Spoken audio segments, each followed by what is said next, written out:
రామ్ చరణ్ పెద్ద గ్లిమ్స్లో హైలైట్ అయింది ఈ షాట్. బట్ దీన్నే ట్రోల్ చేస్తున్నారు. ఈ సినిమా తర్వాత ఉత్తరాంధ్రలో బ్యాక్ డ్రాప్లో సినిమాలు కూడా వస్తూనే ఉంటాయి. Mega power star Ram Charan Buchibabu సినిమీ కాంబోలో తెరకెక్కిన పెద్ద మూవీ నుంచి ఈ గ్లిమ్స్ చరణ్ బర్త్డేకి రిలీజ్ అవ్వాల్సి ఉండగా వర్క్ పెండింగ్ ఉండడంతో శ్రీరామనవమి నాడు రిలీజ్ చేశారు.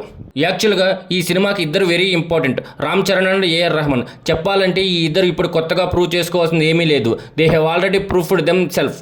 బట్ రేసులో ఉండాలన్నా, మార్కెట్ని స్టేబుల్గా ఉంచాలన్నా కూడా ఒకే ఒక హిట్, వినిపించేలా కనిపించేలా ఒక హిట్ అయితే అవసరం. చావాలంటే హిట్లో కూడా మైనస్ ఏఆర్ రెహమాన్ అన్నారంటే అర్థం చేసుకోవచ్చు రెహమాన్ డౌన్ఫాల్ ఎలా ఉందో. ఇంకా రామ్ చరణ్ అయితే రంగస్థలం తర్వాత సోలో హీరోగా సక్సెస్ వైజ్ ప్రూవ్ చేసుకోవాల్సిన అవసరం ఎంతైనా ఉంది. ఇక ఉప్పినతో నేషనల్ అవార్డు అందుకున్నా కూడా ద్వితీయ విక్రమ్ దాటాల్సిన అవసరం బుచ్చిబాబుకు కూడా ఎంతైనా ఉందని చెప్పొచ్చు. సో పెద్ది అనేది టాలీవుడ్కి ఒక ఇంపార్టెంట్ ఫిల్మ్. ఇక మూవీ నుంచి రిలీజ్ అయిన గ్లిమ్స్ ఎలా ఉందో, ఫస్ట్ ఇంప్రెషన్ ఏంటో డీటెయిల్గా మాట్లాడుకుందాం.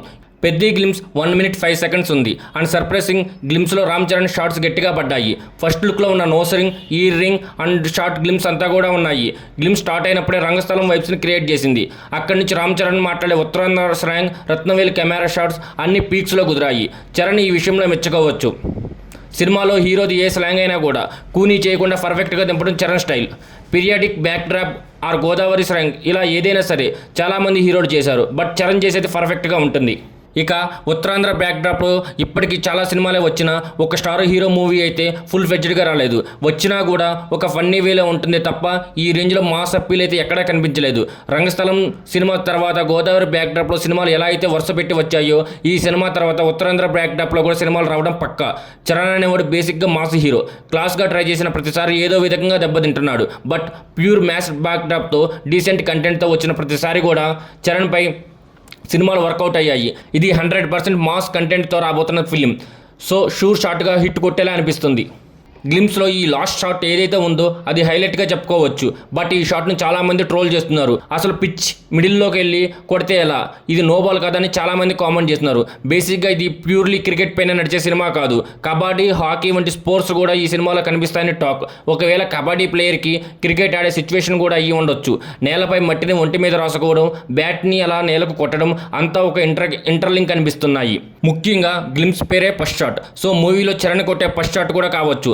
చరణ్ ఫేస్ చూస్తుంటే అటు మొండుతనం వైపు, ఇన్నోసెన్స్ వైపు క్లియర్గా కనిపిస్తుంది. బుచ్చిబాబు సరైన సీన్లు రాసి రామ్ చరణ్పై వర్కౌట్ అయ్యాయి. అంటే మాత్రం సినిమా ఎంత పెద్ద హిట్ అవుతుందో కూడా గెస్ చేయలేం. రత్నవేలు సినిమాటోగ్రఫీ గురించి మేజర్ ప్లస్ పాయింట్గా చెప్పుకోవచ్చు. ఇక మ్యూజిక్ విషయానికి వస్తే ఏఆర్ రెహమాన్ ఇచ్చిన మ్యూజిక్ బాగానే ఉంది. But up to the mark అయితే లేదని చెప్పాలి. మ్యూజిక్ అయితే రిజిస్టర్ అయ్యే రేంజ్లో అనిపించలేదు. వచ్చింది గ్లిమ్సే కాబట్టి అన్నిటిపై ఇప్పుడే జడ్జ్ చేయకూడదు. నెక్స్ట్ ఎలాంటి అవుట్పుట్ వదులుతారో చూడాలి. ఈ గ్లిమ్స్ రిలీజ్ అయ్యింది చాలా చిన్న ఛానల్లోనే. చాలామంది ఈ గ్లిమ్స్ కనిపించడం లేదు కూడా. బట్ ఇప్పుడు నేమ్ సెట్ చేయండి, క్లియర్గా కనిపిస్తుంది. గ్లిమ్స్లో రిలీజ్ డేట్ కూడా అఫీషియల్గా అనౌన్స్ చేసింది మూవీ టీమ్. 2026 మార్చి 27న రిలీజ్ కాబోతుంది ఈ ఫిలిం. అదే టైంకి చాలా సినిమాలు రిలీజ్ డేట్ను లాక్ చేసుకోవడంతో ఎవరు చెప్పిన డేట్కి ఎవరు వస్తారో, ఎవరు వెనక్కి తగ్గుతారో చూడాలి. సో అలా ఓవరాల్గా ఎక్స్పెక్టేషన్ రీచ్ అయ్యింది ఈ గ్లిమ్స్. చూడాలి మరి నెక్స్ట్ ఎలాంటి కంటెంట్ బయటకు వస్తుందో. మీకు ఈ గ్లిమ్స్ ఎలా అనిపించిందో కామెంట్ చేసి, వీడియో నచ్చితే లైక్ చేసి మీ ఫ్రెండ్స్ అండ్ ఫ్యామిలీ మెంబర్స్కి షేర్ చేయండి. మరిన్ని ఇంట్రెస్టింగ్ వీడియోలతో మళ్ళీ కలుద్దాం.